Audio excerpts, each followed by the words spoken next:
Swayam Prabha. Digital India. Educated India.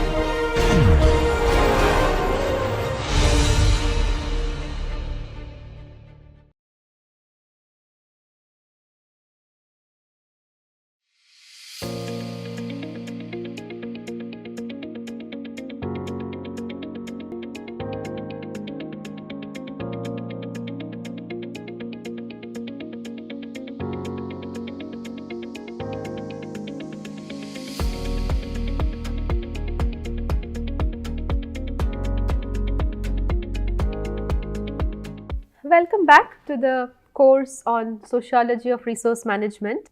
So we will continue with Module 4, and as you can see that our lecture today is on the critique of decentralization and participatory resource management. So, but before going to the critiques of decentralization, I would just like to very briefly say something about decentralization. So, all this while, since the beginning of this particular module, you have been observing me talking about rights-based legislations, reformistic legislations, participatory approaches, and we have already covered a range of participatory legislations in the context of the forest, drawing on my own field experiences as well as from other states in our country.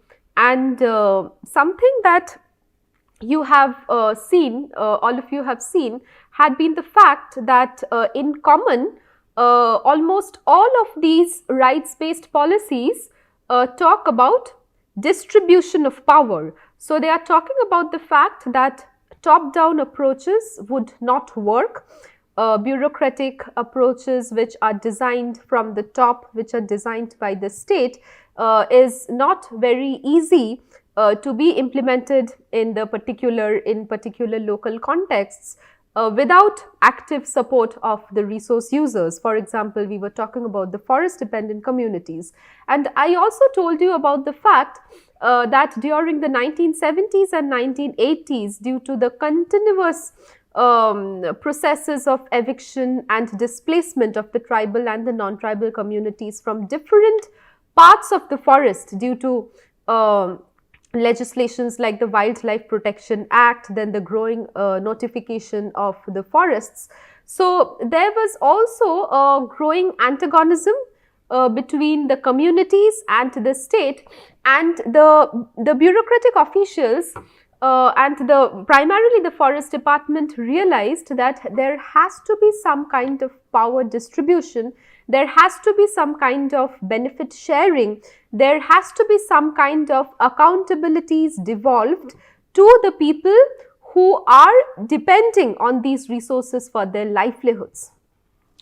Now, the topic that we are doing today, that we would be discussing today, decentralization, is exactly what I am talking about, and as I think many of you can make a sense of what exactly decentralization is from the very term itself, that it is decentralization. That is, it is not centralization, but it is the devolution of centralization. So, this is what exactly the meaning of the term is.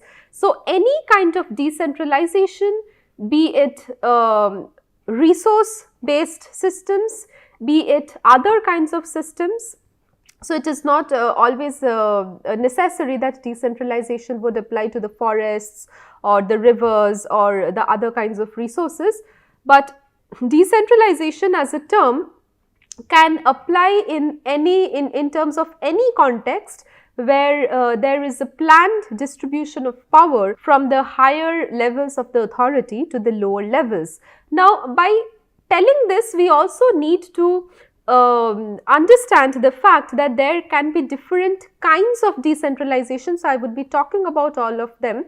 Now, decentralization is not always it does not always work in one direction, that is from the higher level to the lower level. So, definitely there is a distribution of power from the higher level to the lower level, but we also need to know about the specific levels, that from what level to which level water is rights are getting transferred, rights are getting devolved, and why. What is the mechanism? Why is it happening? So we also need to know about the different levels of power distribution, that is power redistribution, that is happening in the name of decentralization. So this forms the outline of today's presentation. So first we would be talking about what decentralization is and what are the benefits of decentralization. We will then talk about the different types of decentralization, as I was telling you, and after this we will discuss briefly about the history of decentralization in the Indian context, and finally we will try to look a bit critically into the process of decentralization, and all of you by now have got some hint about the major critiques of decentralization, because I have already discussed with you, drawing on multiple cases, about the disadvantages and the limitations of implementing many of the rights-based policies. So let us begin with this lecture. So what is decentralization? Now, I would be talking about different research papers again, and I would be drawing on many of these works. So, according to the definition of decentralization that is compiled by Ulani, I would be sharing the paper with you.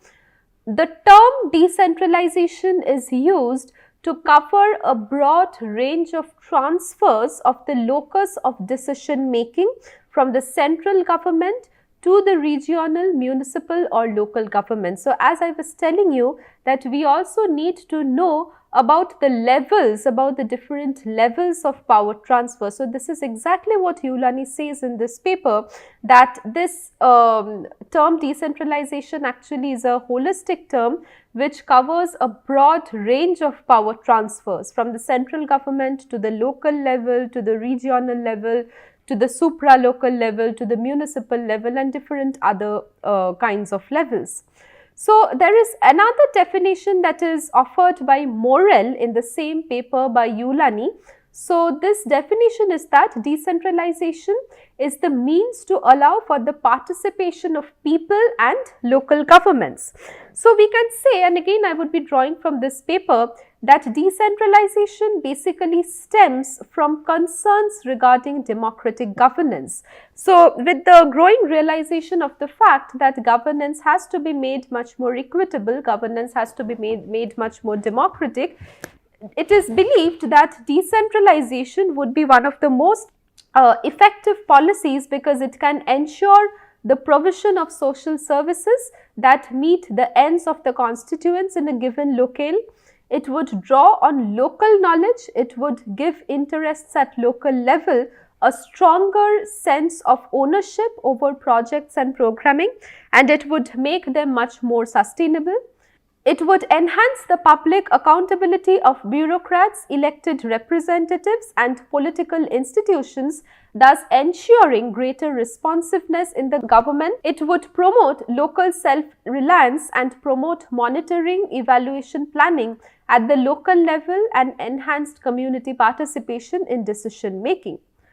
So, these are some of the merits of decentralization, that along with democratic governance, along with the fact that it aims towards the distribution of power, it also ensures that local knowledge can be used effectively, and it also ensures that the different levels of the governance are accountable to the local people, and they work in a proactive manner to address the concerns that are arising in particular locales.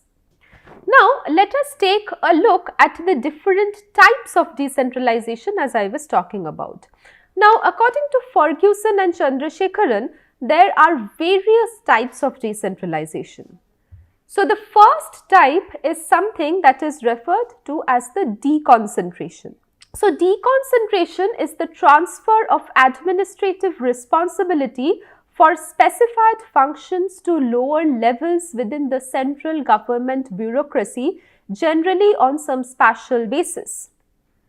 The second type is that of delegation, that is the transfer of managerial responsibility for specified functions to other public organizations outside normal central government control whether provincial or local government or parastatal agency. So you can very easily you can note the different levels. So while deconcentration talks about the transfer of administrative responsibility to the lower levels of the central government itself, generally on a spatial basis. So they can be the municipal levels, they can be the regional levels of governance. Delegation, on the other hand, is the transfer of responsibility to public organizations which are outside the ambit of the central government. So there, as I was telling you, that there are different agencies and there are different levels and there are different ways in which power is getting devolved, power is getting distributed at lower levels, and there is always, so any type of decentralization that applies actually has a particular rationale, and the ways in which decentralization happens, or the ways in which it takes a particular form, actually has a very broad rationale and objective that is attached to it. So we will talk about some other types. So the third is that of devolution, that is the transfer of governance responsibility only for specified functions to the subnational levels, either publicly or privately owned, that are largely outside the direct control of the central government. And lastly, privatization. Privatization is a particular form of devolution to private ownership that has become prominent in the recent times. Let us now try to explore the history of decentralization in the Indian context so that we can get a little more clarity on the matter. So in India, there was actually a very dominant view that the local people are causing natural resource depletion, as we have seen earlier also, and they are also causing natural resource degradation. But this view is now being contested as a new approach which advocates that decentralization of natural resource management has actually emerged. The centralized approach dominated natural resource management in India during the colonial times, and even after independence, the government adopted the same approach. This approach is one which basically excludes the local people from resource management or resource governance. And we have also seen that in the colonial period, different kinds of restrictions were imposed on the community management of resources, as it was believed to be harmful to the environment. These restrictions were mostly influenced by the neo-Malthusian concepts and the tragedy of the commons, which we spoke about earlier in this course. And these concepts and theories actually legitimized the belief that the local people are the cause of resource depletion. There were penalties on tree felling, establishment of game reserves, and a ban on forest burning for shifting cultivation or pasture regeneration. Now, in India, we have to remember that most of these communities are dependent on the forests. So, for example, if we look back at the tragedy of the commons theory, we find that the rational individual behavior leads to the resources overexploitation under conditions where private rights are absent. But we have to remember that several rural communities in India had their own traditional institutions which used to regulate the resource use, exactly the way we were talking about the community-based resource management paradigm in the earlier lecture. And that is why we have also discussed earlier that Hardin's theory is not universally applicable, and also in this context, Hardin's theory fails. It recommends privatization of the commons or state control of resources as solution to the commons dilemma. Now, we find an example in India where tree species such as peepal growing on the bunds of the sacred village ponds. So in Shekhar's study, which we have actually introduced earlier, the areas that were protected and worshipped by the villagers would never be cut by the villagers except for use of fodder, for collecting dry fuel wood, mainly because religious sentiments have been attached to nature in this particular area. And another example we find in the Aravalli Hills, where there are clusters of forest vegetation that are preserved for religious purposes, and the local institutions work here because they are based on social authority and beliefs. And according to the local beliefs, failure to comply with the rules may bring misfortune to the individual. However, state management is based on a flawed premise or a lack of understanding of these people, their practices, and the socio-ecological interdependencies. In addition to this, we find the increasing number of conflicts reported between people and the state agencies over the use of forest resources. There have been considerable difficulty in obtaining diverse information related to the resources and their users. This is because in several situations, the local institutions are better informed than the central authorities about the local ecological system.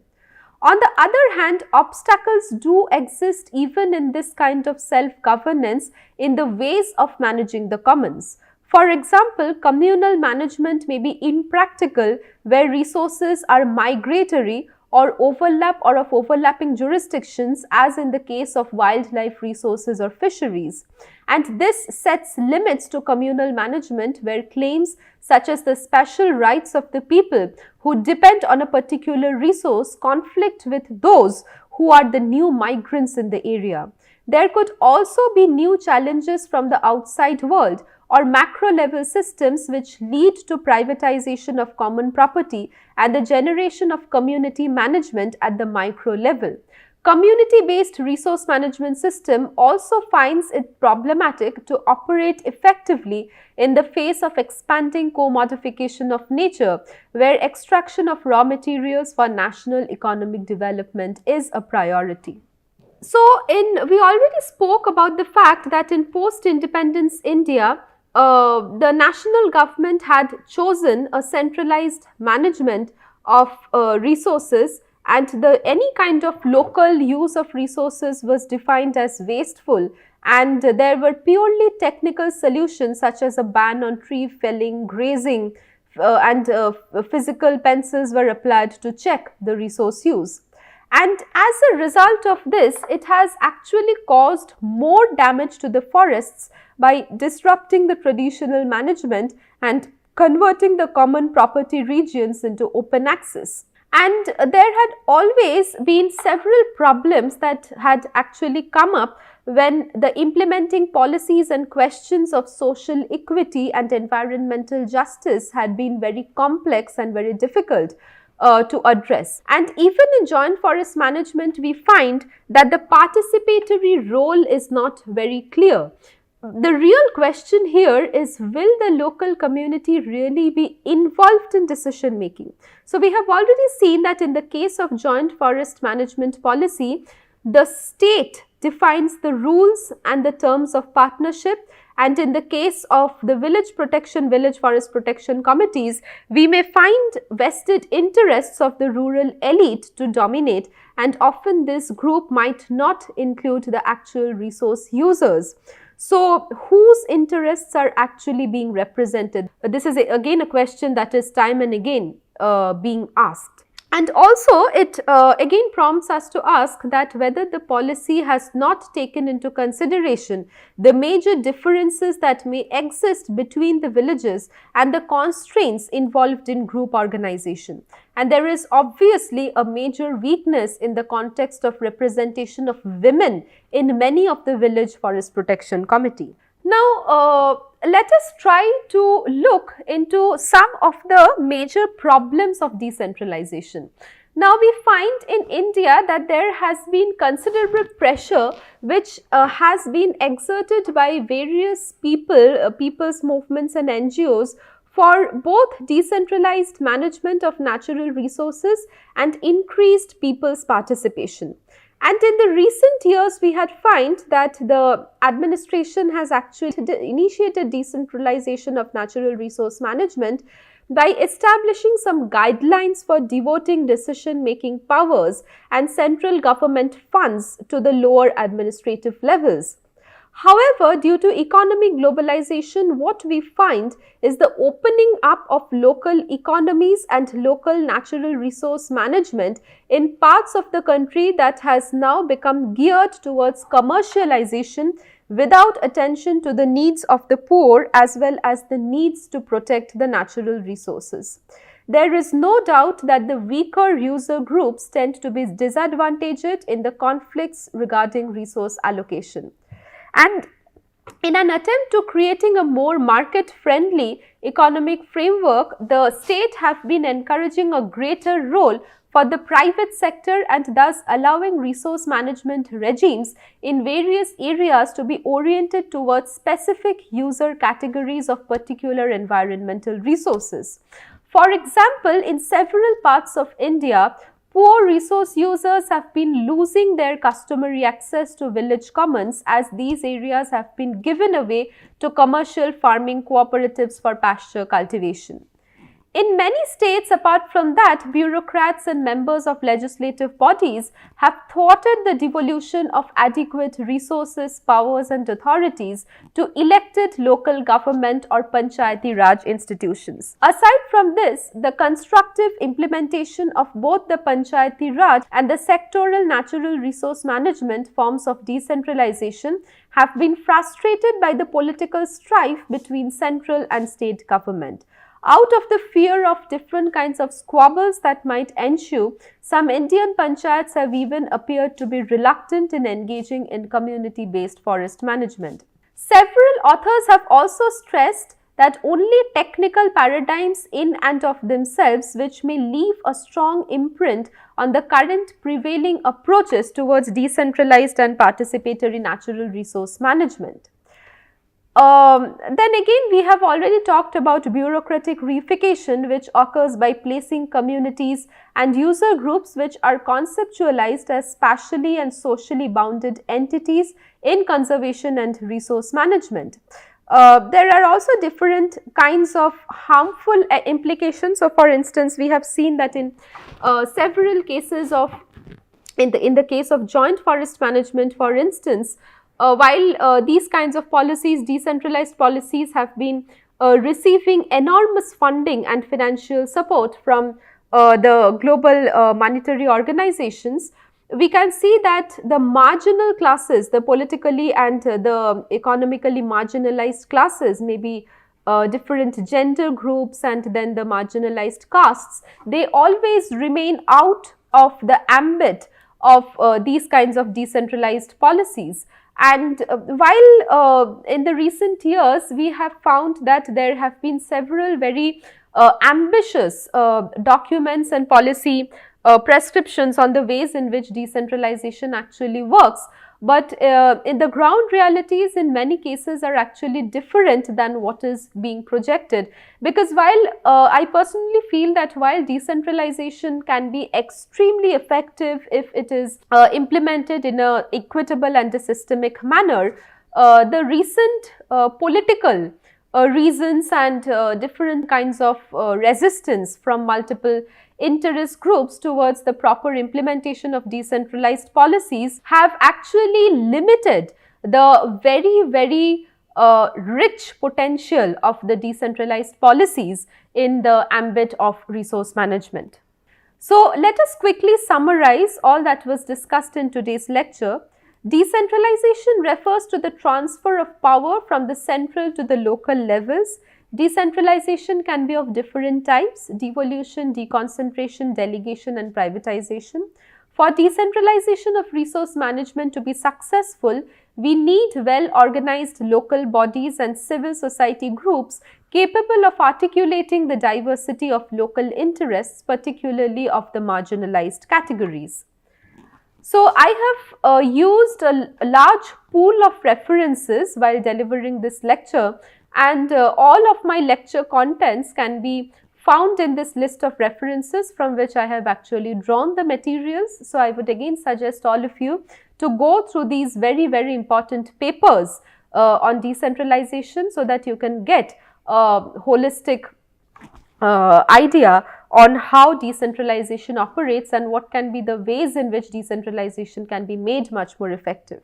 Thank you, and I will meet you again in the next class.